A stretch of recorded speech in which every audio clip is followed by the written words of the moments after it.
యేసుక్రీస్తు శిలువపై మరణించిన రోజును మనం గుడ్ ఫ్రైడే అని ఎందుకు పిలుస్తాం? చనిపోతే మంచెలా అవుతుంది? ఈ డౌట్ మీకెప్పుడైనా వచ్చిందా? గుడ్ ఫ్రైడే ఎలా అవుతుందంటే బైబిల్ ప్రకారం 2 కారణాలున్నాయి. మొదటిది, మన పాపాలకు పడాల్సిన శిక్షను యేసు తనపై వేసుకున్నారు. మన పాపాల విముక్తి కోసం ఆయన తన ప్రాణాన్ని బలిగా ఇచ్చిన రోజది. యెషయా 53:5 ప్రకారం ఆయన పొందిన దెబ్బల చేత మనకు స్వస్థత కలుగుచున్నది. ఆయన మరణం ద్వారానే దేవునికి మనిషికి మధ్య ఉన్న అడ్డుగోడ తొలగిపోయింది.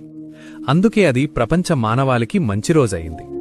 రెండవది, ప్రభువే పరలోకం నుండి వచ్చి సాధారణ మనిషిగా 33.5 సంవత్సరాలు పాపము చెయ్యకుండా జీవించి కల్వరిగిరిలో అపవాదిని తలను నలగగొట్టి పాపంపై విజయం సాధించాడు.